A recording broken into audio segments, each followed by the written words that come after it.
Is this the Tesla Model 3 killer? Well, there's only one way to find out. We're here, fresh out of lockdown. I haven't even had my hair cut yet, but luckily this thing looks good. It's the Hyundai Ioniq 5. There are so many cool features in this car, and in this video we'll go through exterior, interior, some of its party tricks, and one unique thing I've never ever seen in a car before. Let's go.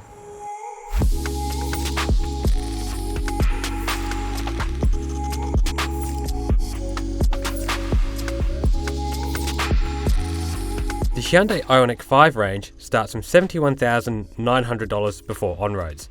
That's for a rear-wheel drive car that'll do about 450 kilometers on a full charge. For this video, we're testing the all-wheel drive Ioniq 5 variant that starts from $75,900 before on-roads. Compared to the entry-level version, it doesn't go as far, as it will travel 430 kilometers on a full charge.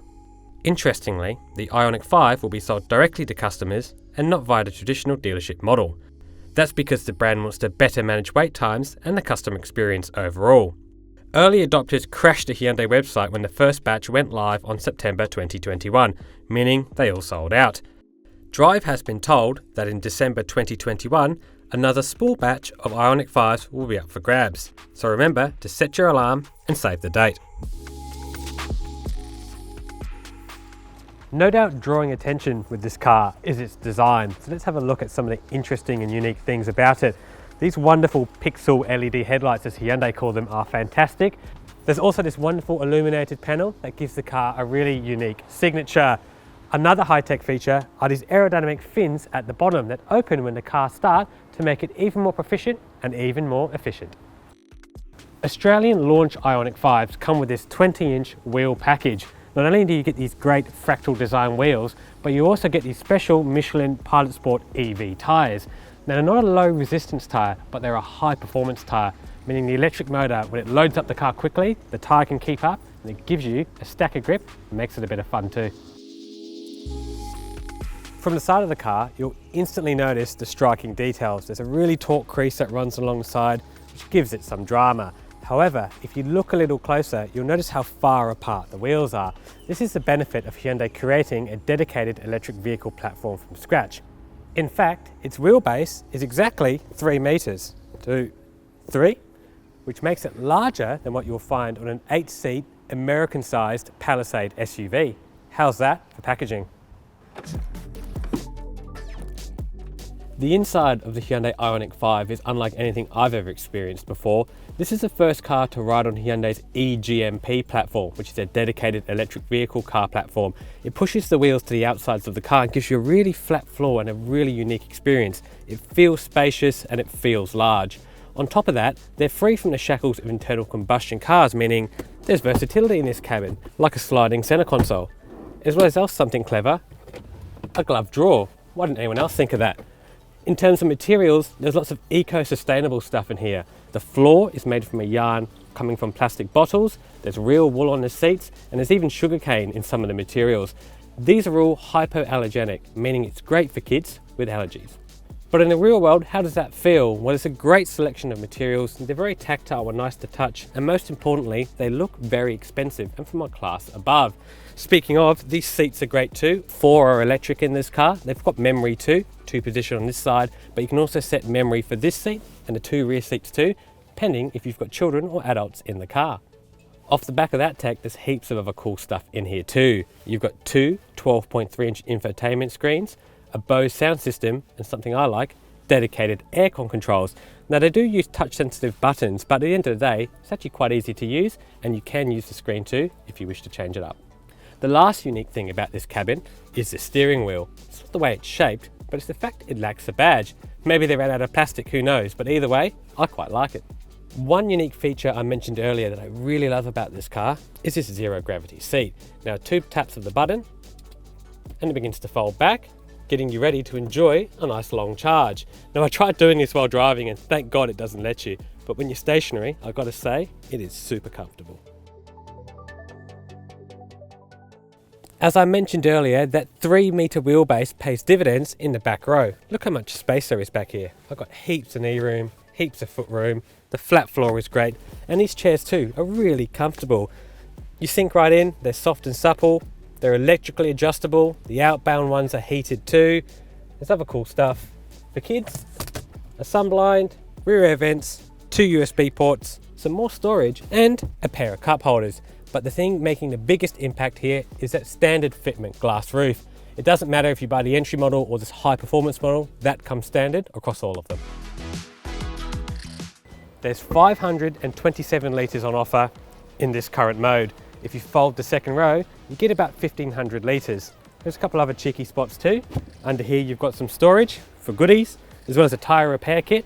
No spare wheel here, but there is some more storage, which we'll show you now.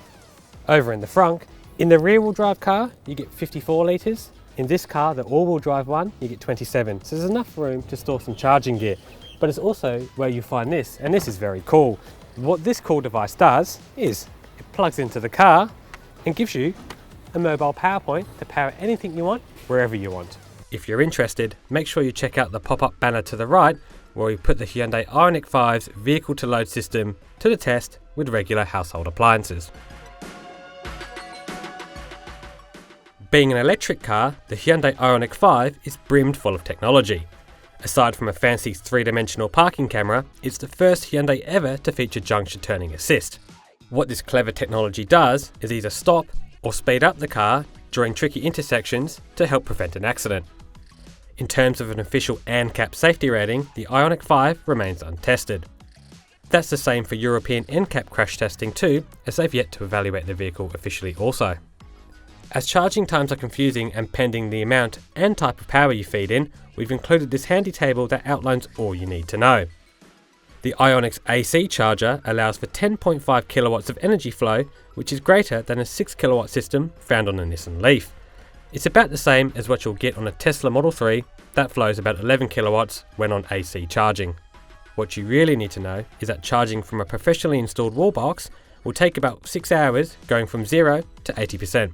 That'll grant you around 380 kilometers of range. If you wish to charge to 100%, it'll take about 7 hours and 30 minutes and give you 430 kilometers of travel. Our dual motor Hyundai Ioniq 5 has a combined system output of 225 kilowatts and 605 newton meters of torque. Hyundai claims a 0 to 100 time of 5.2 seconds, and our official testing yielded a close result of 5.3. I took the chance to back-to-back the Hyundai Ioniq 5 with an entry-level Tesla Model 3, as I believe that's the benchmark in the electric car space. Before we get going, I'll just highlight the fact that this car has a column shifter like a Mercedes. However, it's not annoying like a Mercedes because you twist it left and right to get going. One quick twist like that and off we go. As I always say with electric cars, they highlight bad build quality. As there's no internal combustion engine making noise, you can hear squeaks and rattles very easily. This Hyundai is assembled incredibly well. No noise from the cabin, no rattles at all. There's even less wind noise in this car than a Tesla Model 3.